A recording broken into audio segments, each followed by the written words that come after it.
just go ahead for the purpose of making it easy for Jake, just turn off your audio and video.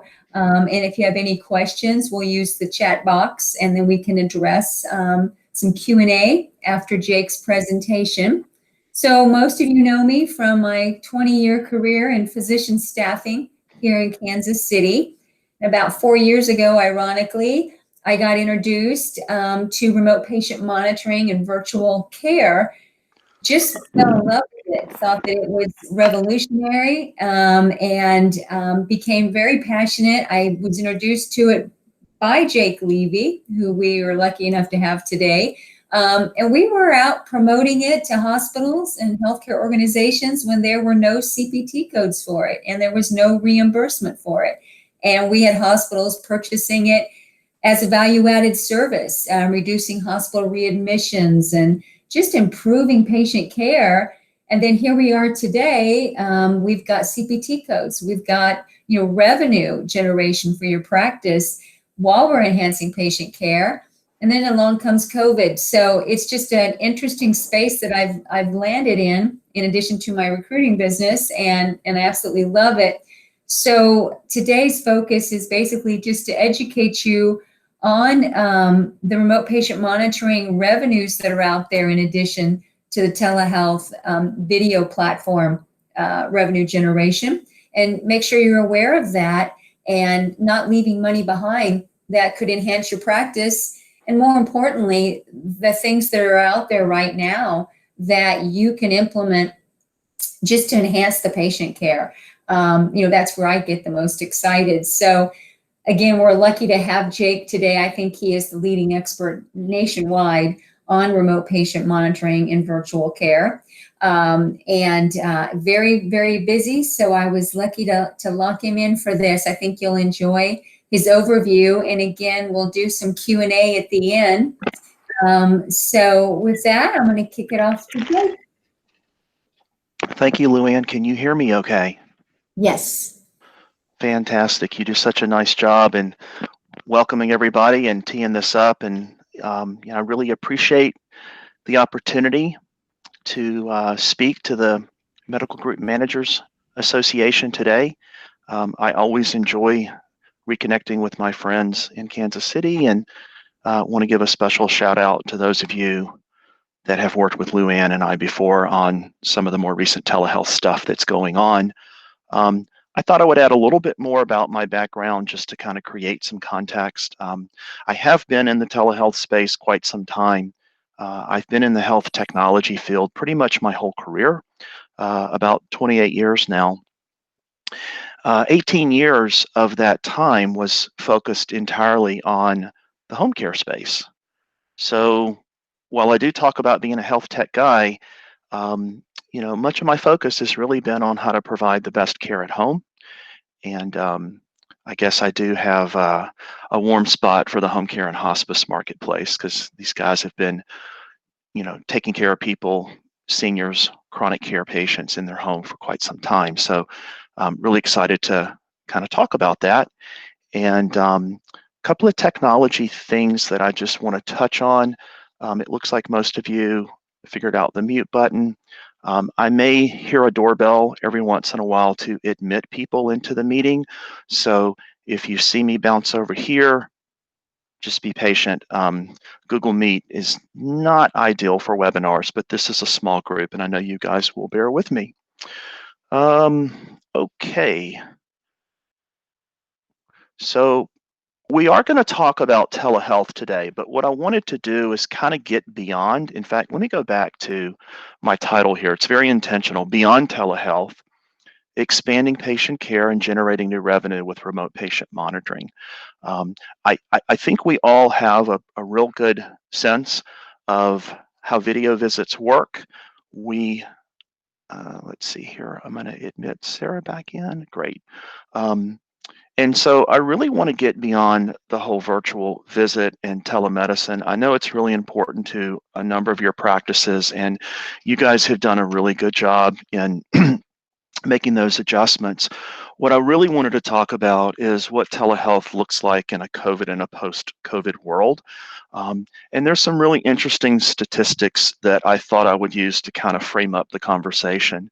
On April the 23rd, CMS released a new toolkit for states to accelerate the adoption of telehealth with the expressed goal of eliminating Medicaid and CHIPS policies that hamper rapid deployment of telehealth.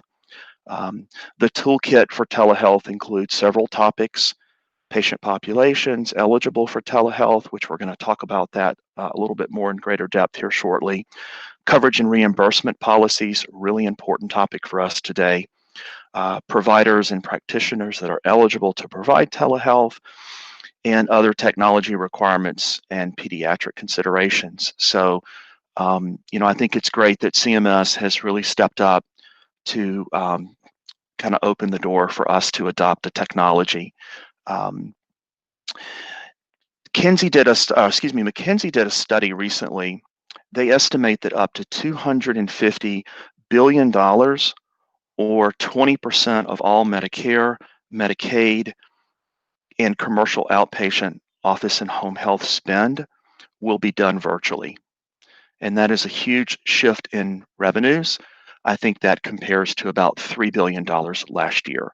So that's a pretty huge projection on the shift towards telehealth and remote care, particularly in the home health space, where so many of the visits are going to move to more of a virtual model. Also cited in this study was the level of telehealth adoption. Last year was at about 11%. We're now at 46% of all consumers are now using telehealth, which is a huge jump.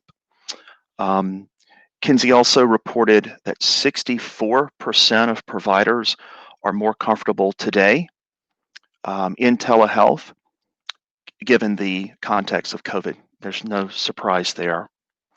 And the last thing I wanted to mention is that there are now 23 states that cover remote patient monitoring under their Medicare regs. And fortunately, Missouri is one of those states. In fact, Missouri was an early adopter of remote monitoring quite some time ago. So kind of no surprise there. I think, we're all kind of adjusting and adapting to the new COVID world. And I'm definitely an optimist and try to find some silver linings in all of this craziness. But one of the silver linings for sure is this rapid adoption of telehealth and really utilizing remote patient monitoring to improve outcomes and generate new revenues, but also to protect a very vulnerable population that needs care at home. And so, I live that in a very personal way with my own mother, and I'll probably bring her up a time or two as we go through. So if you look at remote patient monitoring, according to CMS, remote patient monitoring is defined as the use of technology to measure a patient's physiologic parameters at home. And that's kind of how the new regs are built. And that's completely accurate and very appropriate. However, for the purposes of this discussion, we're really going to expand this definition, and we're going to think more about how do we deliver timely and appropriate care into the home? How do we help address issues around safety? How do we get feedback from our patients in a very transparent and easy manner? How do we improve communication, not just with our patients, but with their caregivers and family members? How do we educate those patients and promote self-care? I know that all of you are sending patients home from their visits or their time in the clinic with instructions. We've always done that. What's the level of compliance? How frequently are they following those instructions? And those are things that I think are really important when looking at remote patient monitoring. So if we look at this a little bit more holistically, excuse me, I'm going to drink some water here.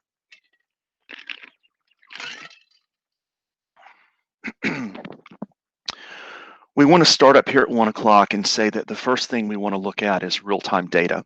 So data needs to come quickly from what's captured in the home and how that information interacts with your staff that are responsible for doing some of the monitoring, and we'll talk about that responsibility here shortly. Obviously, we're going to capture vitals, but if we expand on this, we also want to look at ways that we can capture responses to surveys, being able to ask patients about the level of pain that they might be experiencing, or being able to tie in our med reminders and try to drive adherence and compliance to taking their medications. There's a lot of cool things that we can do with surveys. And we looked at that actually about a week or so ago. We did a similar presentation to the Society of Pain Practice Management. And there was some real interesting comments that came out about things that they want to do to survey patients. So that was really helpful. Down at 6 o'clock, we look at patient education. You know, I think in terms of my mother, who is a hypertensive patient and is a cardiac patient, and she's probably more engaged than she's ever been in her own health and care, simply because she is more educated now that she using a remote patient monitoring platform. There are different ways that these platforms communicate with patients. Probably the most valued way of doing it is through video conferencing, which a lot of you guys are doing. And typically in all the RPM systems out there, video is going to be an important component of that. Of course, you've got audio as well as chat. And all of these should be secure protocols. And we'll talk more about kind of evaluating different systems out there and what to look for. The other thing that I think is really important, there are about 33 million unpaid caregivers taking care of someone over the age of 50. I'm one of them. And I think that that is to some extent, it's definitely an honor to be able to do that for my mother. But at the same time, there are some challenges, and I hate to use the term burden, but you know, let's be honest, it really can be in many instances. So looking at these monitoring tools to really help support family members and engagement, I think is really critical. And then all of this ties together in a kind of a dashboard of workflow where what's happening with the monitoring system is flowing back through for your staff to help you know, alert and notify around outliers, to help drive compliance, and really to do the necessary analysis so that your staff can optimize their time and focus on those patients that really need support. Okay, so here's my cookbook. We're going to go through 5 key steps in how you can start your own remote patient monitoring program. We're going to look at reimbursement, understand that a little bit, make sure we know what's available. We're going to evaluate our patient population, who's most appropriate for remote patient monitoring. We're going to look at the staffing requirements. This is probably one of the biggest questions we get is, what's the impact on my staff? We definitely want to talk about that. We're going to look at some of the key things in selecting a system. It's kind of some do's and don'ts in bringing in a remote patient monitoring system. It's certainly not something you want to piecemeal yourself and get in the telecom and the equipment business. It's not a good idea. And lastly, we want to put together some measures to monitor our success so we can continually evaluate and make modifications as necessary. So the first thing I want to do is I want to provide you guys with what the new RPM codes are, and then I want to talk a little bit about some of the nuances. So all of the 4 codes in front of you are new as of 2019, with the exception of the last code 99454. That is actually new beginning of this year. And so there's a one-time setup code. These are kind of the national averages. Obviously, there's adjustments on locality, and I can work with you individually if that's you know, some help that you need there. So there's a one-time code for setup. There is a 30-day code for the actual collection of vitals for the devices. There is a monthly code that you can bill for your time in monitoring the patients, and we'll talk about that. And then CMS recognized, based on evaluating outcomes from 2019, they recognize that a lot of these patients require more than 20 minutes of your time. And so they added an additional code for subsequent blocks of 20 minutes of time. So on average, there's about $165 of revenue a month. We were kind of chatting before as we were coming on the call, and Luann talked about that we've been doing this quite some time where there was no reimbursement, and we were really focused on value. And I don't want to forget about the importance of value. It just so happens that we're going to focus on new revenue for the purpose of this conversation. But obviously, CMS would have never created the codes if the value proposition hadn't been proved out with years of case studies. And I've been involved in a lot of those studies with a lot of healthcare providers, and we know that the outcomes are there.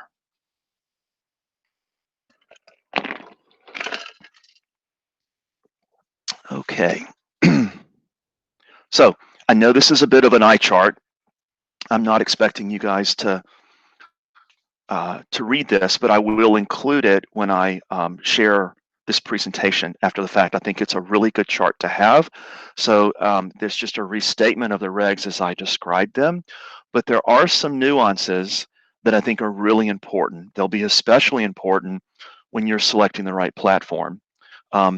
Obviously, the first thing I wanted to mention is 99453 is a one-time code. So when you enroll a patient in your program, that's when you get to bill that. 99454, and leave it to CMS to kind of do things and make it a little difficult, actually operates on a 30-day period. And within that 30 days, you have to collect 16 days of readings. So I get a lot of questions about this one. In fact, CMS came out with some comments about the 2021 fee schedule, and they really doubled down on this idea of a 30-day period. So if you enroll somebody on, let's just say August the 12th, then you're now responsible for making sure that between August the 12th and September the 12th, that there are 16 days of readings. If you're taking 3 vitals, let's just say you're taking blood pressure, weight, and pulse ox, you only need to get 1 reading each of those 16 days, anywhere within that 30-day period. So, whereas 99457 actually operates on a calendar month. And this is reimbursement for clinical staff time that contributes towards monitoring and interactive communication. The comments that came out last week really emphasized being able to video with patients. It's not a requirement, but CMS did put an emphasis on the ability to actually see the patient and how they're doing and so forth. The national average for this code is $51.54. As I mentioned before, 99458 is an add-on code to track additional time. There is no limit on the number of subsequent 99458s that you can bill for. So if you're spending 60 minutes of time over the course of a calendar month, you would bill your first 20 minutes under 99457 and then 2 units under 99458. Some of you may be aware that there has been an RPM code that's been out there for quite some time, 99091. And the way that this has been explained to me is that the new codes are really a revision of the technology and taking into account that technology. So this is actually required 30 minutes of time. And if you do the math and you compare the 20 minutes to the 30 minutes, it's about a 30% increase in revenue that's afforded under 99457. So it also requires a face-to-face exam annually, and it's limited to physicians and qualified healthcare professionals. Second here. There we go. So what might this look like? So we did some math based on the national averages, and for 50 patients on a program, if you annualize the revenue, that comes in at about $100,000 a year. We looked at 150 patients on the program. that's about $280,000 in annual new revenue, and at 300,000, you're up to about $570,000 in new revenue. And when we looked at this, we took into account the average cost of what an RPM system is in the market today. So, I think it's a pretty exciting proposition, and I think that CMS has really sent a strong message in terms of how they want to promote care, especially for this this base of chronic care seniors. Speaking of which, how do we evaluate our population? So, and I'm sure many of you know these statistics. 85% of Americans over the age of 65 have at least one chronic condition, whereas 56% of all Americans over the age of 65 have two or more chronic conditions. So when you're evaluating your population and determining, who is a good fit for remote patient monitoring, I would suggest we focus on those 56 percenters. And these are the patients that, one, they probably need it the most, they're going to benefit the most, and it really is a way to jumpstart your program and just create some near-term success. And I think the level of adoption within this group is relatively high. So we see on average, in terms of utilization, about 85% utilization of patients that are on the platform. So some of the systems that I've been involved with, average age is about 83 years old on remote patient monitoring. And I've seen it range anywhere, from, low 60s, even to the point of centurions on the platform. My mother is 83, so she's right in that average age, and she does quite well. There's some other factors you want to look at. Obviously, cognition is an issue. You do have to look at age. The ability for somebody to stand on a scale without that being a fall hazard, it's important. So you got to look at those kinds of nuances.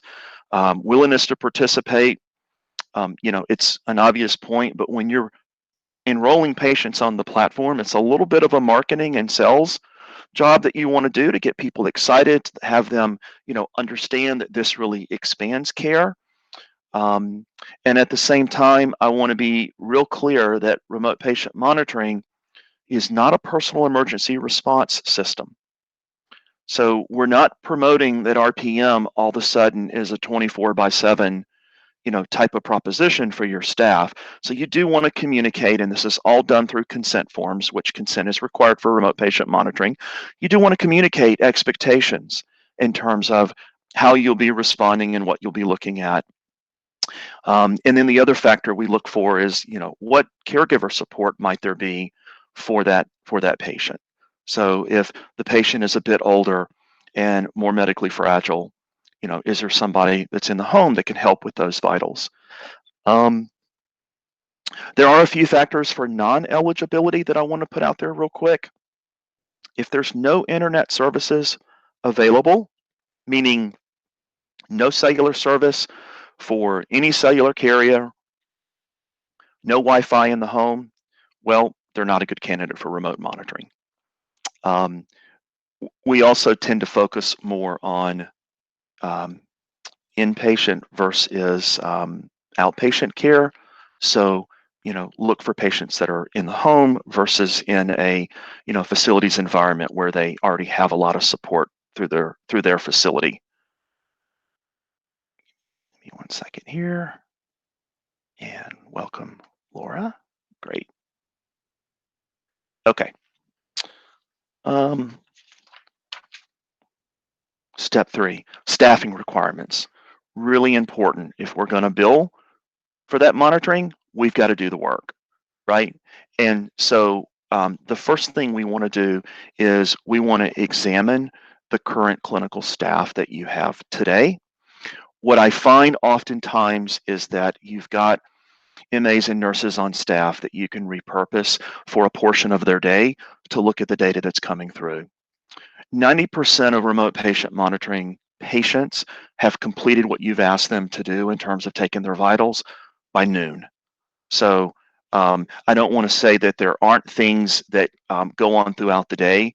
I don't want to say that there aren't things that come up in, after office hours. But most of what we're tracking in remote patient monitoring is something that you can tee up for the patient in the morning or the earlier part of the day, and you can utilize existing staff to monitor that information. And we'll kind of talk about what we look for in driving that staff efficiency. I also think that using your own clinical staff is a nice way to build greater direct communication with patients, and it gives you an opportunity to perhaps expand with additional services that you may want to incorporate in your practice. Excuse me. With that said, in 2020, CMS did modify the regs to pave the way for third-party remote patient monitoring companies, and there are some really good services out there that you can outsource your monitoring to, and it does not affect your ability to bill for it. It does obviously impact the margin on the service, because that's something that you would be paying for in addition to the other expenses related to the service.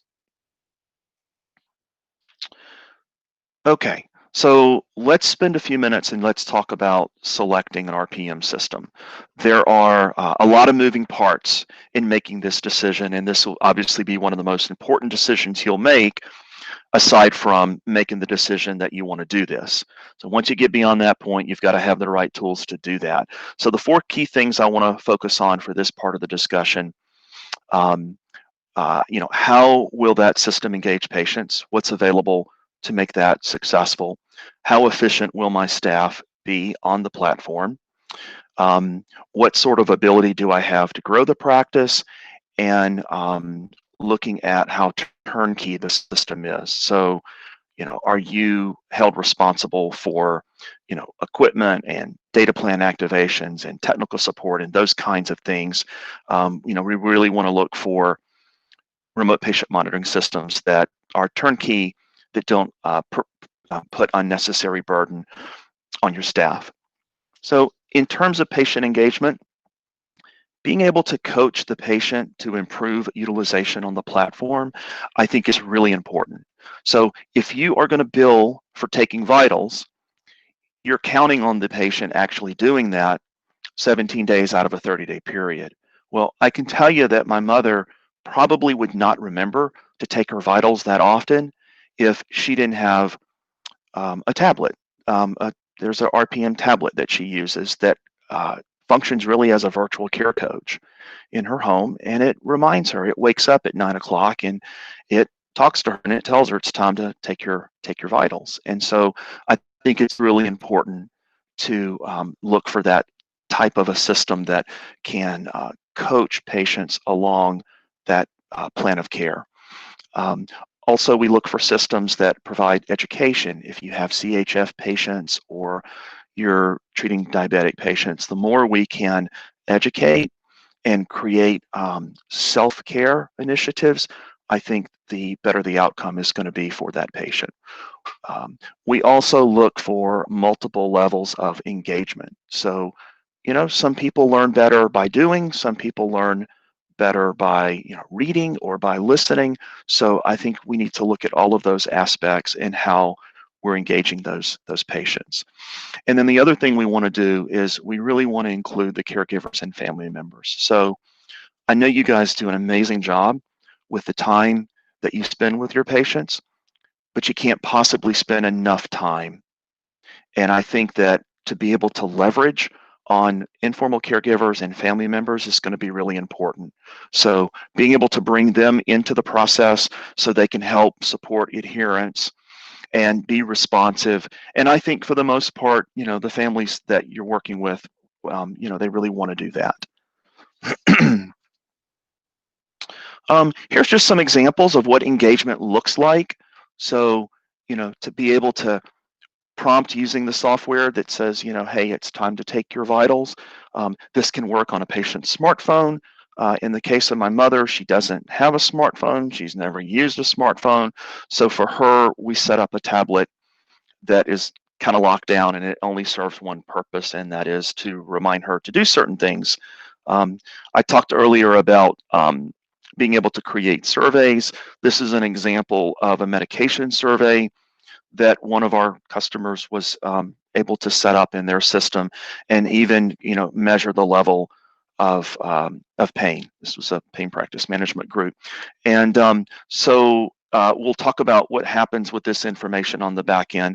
And then here's just an example of being able to provide education. So my mother is interested in the internet. She's not really good at surfing it and typing in web searches. So to be able to kind of package and compartmentalize this stuff and present it in a very usable fashion, I think is going to be really important.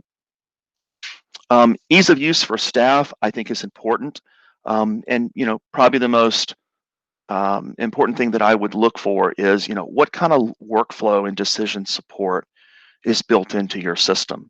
So if patients are having issues, they're having outliers, they're communicating with you, you really want your system to optimize and stratify those patients that might be having some sort of elevated risk, so that your staff can focus on those patients first.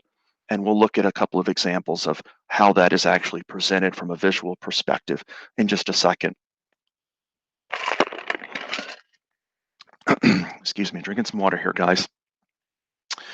The other thing we want to look for is how efficient is the system in converting their monitoring time to billable events. We talked about some nuances with these bill codes. That's not something you want your billing managers to be fumbling through, right? So you want to give them some efficient tools to manage that. We also know that your staff is not sitting in front of a computer all day, right? Your staff is mobile, and you want your system to be, smartphone enabled on the clinical side, not just on the patient side. We want to minimize the IT burden. So, there's a lot of equipment that is involved potentially in standing up a remote patient monitoring program. Let's let our vendors deal with all that break fix and replacement and refurbishment of equipment. And then the last thing that's really important is the ability to integrate this data back into your existing EMR. So physicians don't want to go to RPM systems to get their information. They want to stay in the patient's chart.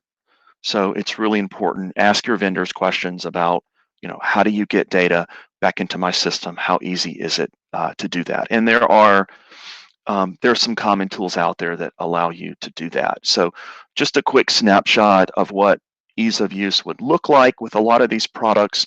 A very common approach is this traffic light approach, so that you're alerted, red, yellow, green. It allows you to look at the top of your list and see that these are patients that have issues, and you can look across the top and see here's the typical vitals that these systems are monitoring. You actually can pull readings in a lot of these systems that will tell you, at this point we've got 9 readings over the last 17 days. Remember the nuance of 16 readings within 30 days. So you want your systems to prompt you of that. Pardon me one second. I'm going to answer my door. Great. All right. And then other alerts and notifications are going to come up as well. And I think it's important that your staff have a tool to risk stratify those patients. Ability to grow your practice. I think scalability of any platform is really important. You guys thought through this when you implemented an EMR system. You thought through, as your practice grows, how easy will it be to use the system? We want to apply that same thought, that same reasoning to your RPM software. We want to look at issues of how configurable is the content. So if you've got education that you're providing patients and you develop new material, new information comes out, new medications, how easy is it to add content to that platform? Do you have to go back and ask your vendor to program it, or is it something that you actually own yourself and you can do that very simply? I recommend the latter.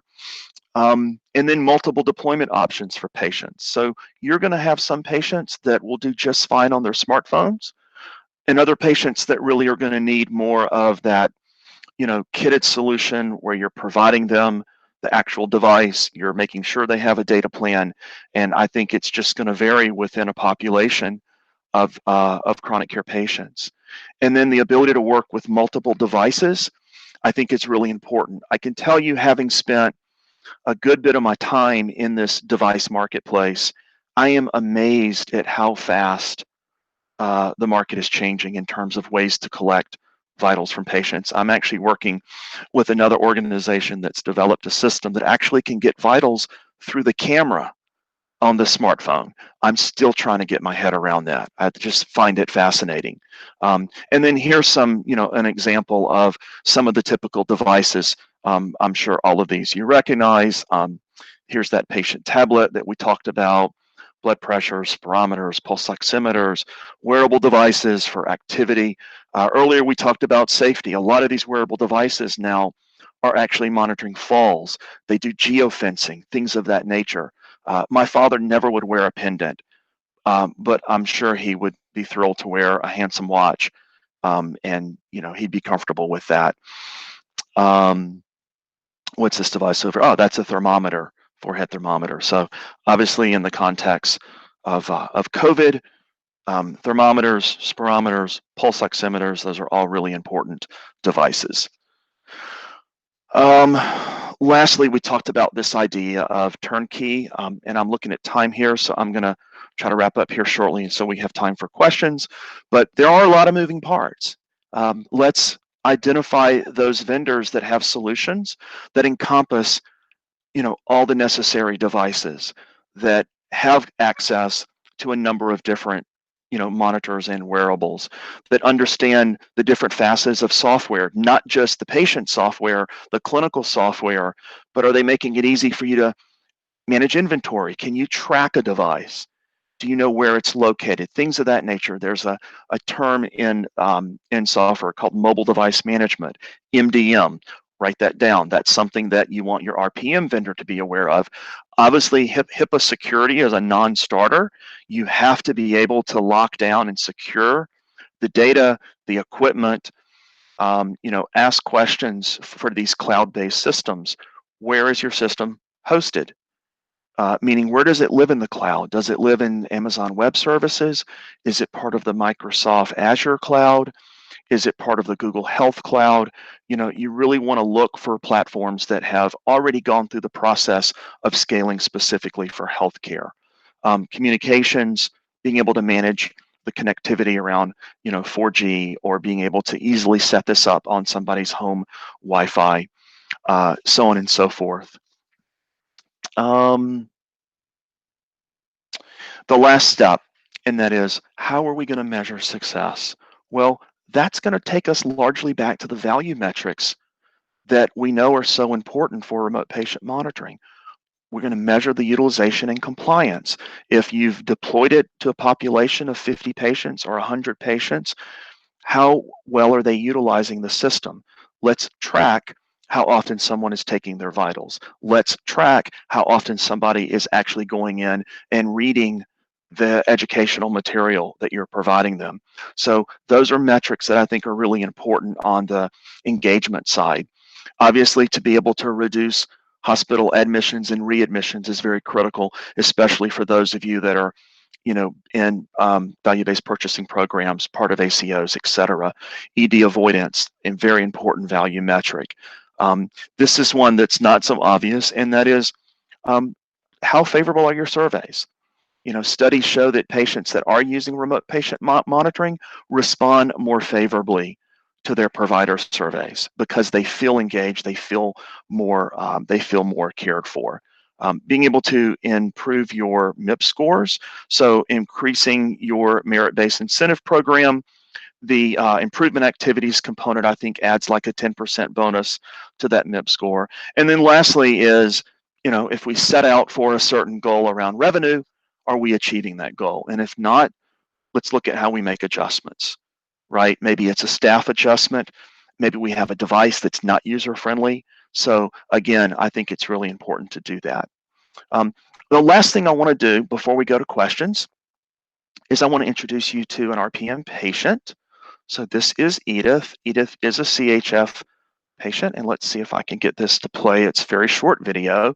So we can see here, let's see if I can get this to pause. Well, I can't. Let me back up. I did this before and had trouble with it. Okay, great.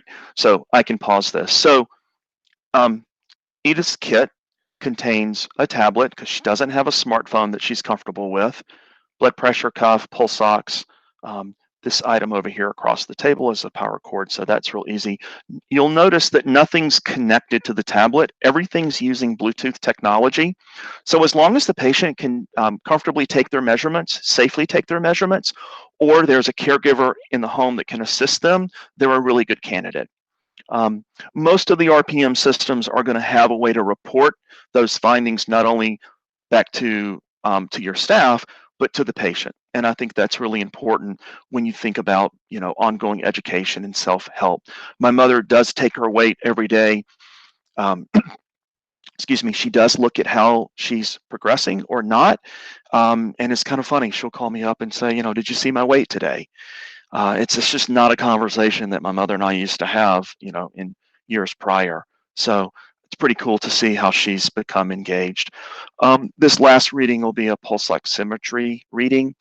And I do want to pause here and I'll show you something to kind of connect some dots back with your staff.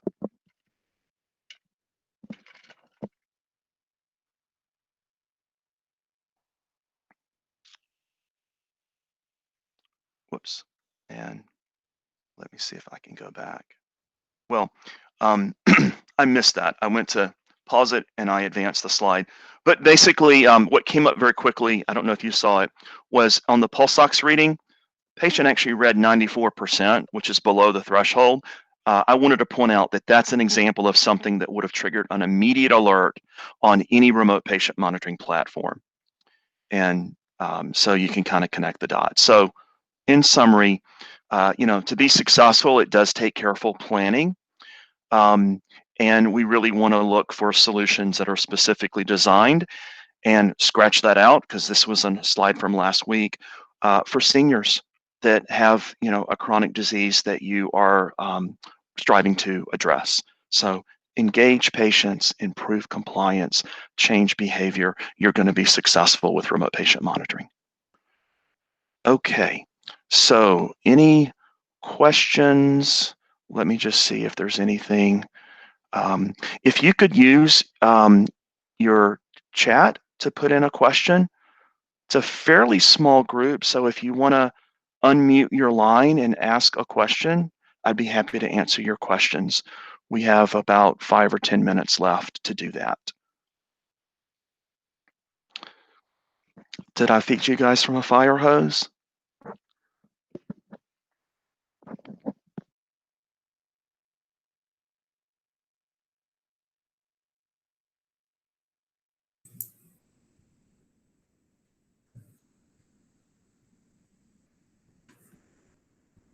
Give just another second here. Okay, well, I really appreciate the opportunity to present to your organization today, and I wish everybody a lot of luck, and thanks for all the good work you're doing with your patients. And if I can be of any assistance, or if Luann can be of any assistance, please don't hesitate to reach out directly. Jake, I think with Lori's got a question. You want to go ahead and address that? Sure. Can you read that, Luann? Can you see the question? So she was wondering if we ever checked on the CDC CPC program and if patient monitoring can still be utilized. So Lori, do you want to unmute your microphone and talk about that? Hello. Hi. So this is a shared savings Medicare reimbursement, right? Yes, it's the one that there's only 5 regions that this is the new test pilot, a 5-year program where we get month to month. So we get a care management fee every single month for every Medicare patient that we have attributed to our practice. Right. It's a capitated program. Mm-hmm. Right. Yeah. Yeah, we looked at that last night briefly. I'd like to do a little bit more research. It seems like, based on what I read, that you can bill for it. I think it's going to be at an adjusted rate. So if that's something that you wanted to take offline, I can certainly do some research for us. Okay.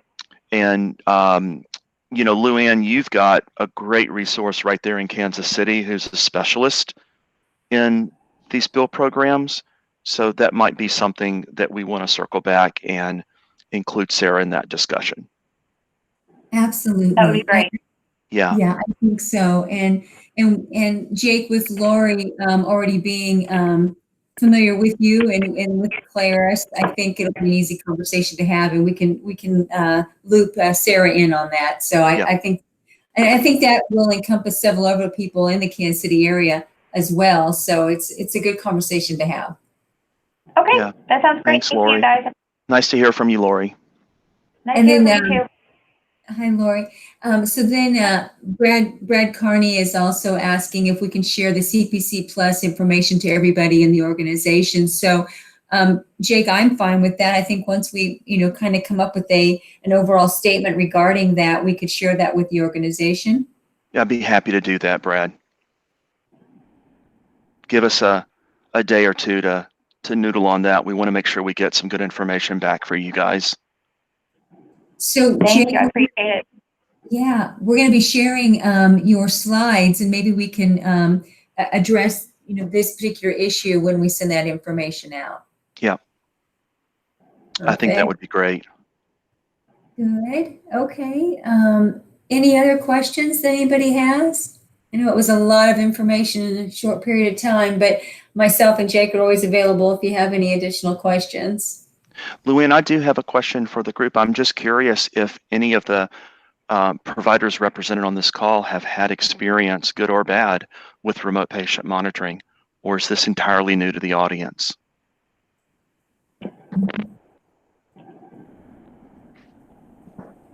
See if we get a response to that. Okay. A lot of newbies here. Good.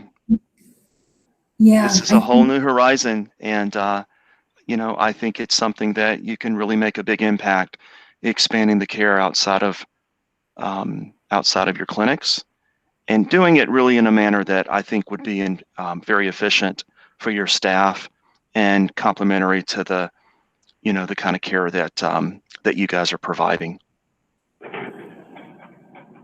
Absolutely. And Jake, one thing that I always like to mention to people that you might address before we let everybody go is just how quickly these can be stood up. I mean, I think a lot of people don't realize how fast you can implement one of these programs, but it really deploys quite quickly.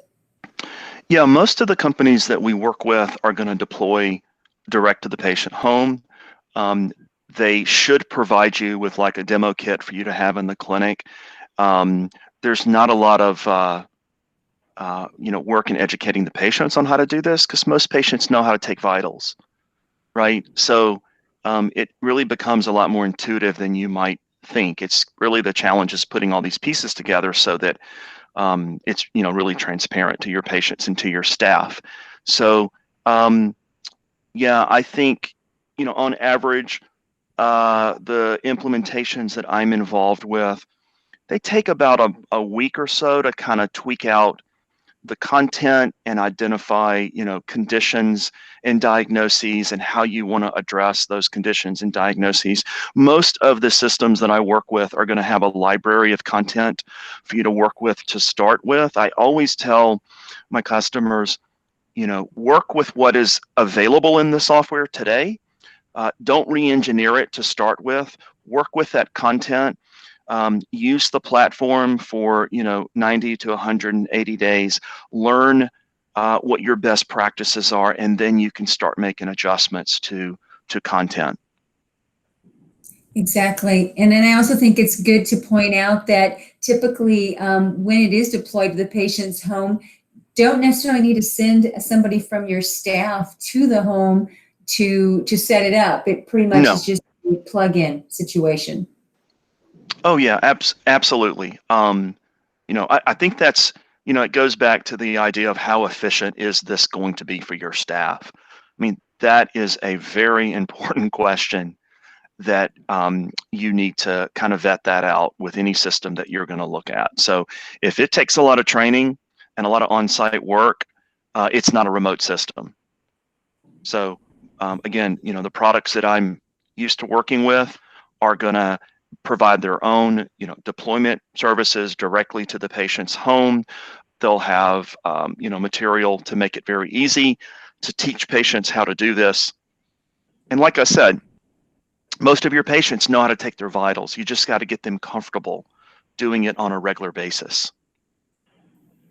Patient engagement, one of the first things that we identified as key in the process. Exactly. And we didn't even have time to talk about the fact that a lot of these tablets that are deployed in the remote patient monitoring can be used for a virtual visit. So we're also aware of virtual visits, but we've got those CHF, COPD patients who might be having a problem. They are able to have a quick virtual visit right there on the tablet. I mean, there's just so many add-on payments. That is a really good point. So for those patients that you're providing that tablet for remote patient monitoring, you're also enabling that virtual visit and make it very easy so they don't have to have a device to do a Zoom call. It's just right there. It's part of their RPM platform. And you know, the systems that I typically work with are able to capture that virtual visit code separately from the codes that are being tracked for remote patient monitoring. So it really becomes an enabler of those virtual visits. Exactly. I think sometimes we overlook that because that, you know, it's just such a big part right now. And with the billing, I don't think, Jake, before we let everybody go, I could think of other pieces, but that most of the good remote patient monitoring systems too do a fine job of tracking the amount of time. I mean, that's just right. That has to be there because we're talking about the billing and we want accountability and for auditing purposes to have a way of documenting that is accurate. Yeah. Luann, one question I'm surprised I did not get on this call today is what's the cost of an RPM system? And I think it does vary depending on the equipment that's involved. But typically the cost to monitor a patient on the system is going to be anywhere from, you know, $25 on the low end, depending on how much equipment. It could be as much as, you know, say $85 to $90. So remember, you've got reimbursement available at $165 a month, so you've got some headroom to work with. But you know, the cost has really come down on the technology. The cost has really come down on these data plans. So, you know, I think that there's an opportunity for you to be very successful with that. Absolutely. Thank you, Jake. Again, we'll get some additional information on the CDC CPC Plus reimbursement and get the slides out and the recording. So thank you, everybody. Okay. Thank you, everybody. Thank you. Best Bye. wishes. Bye-bye. Bye-bye.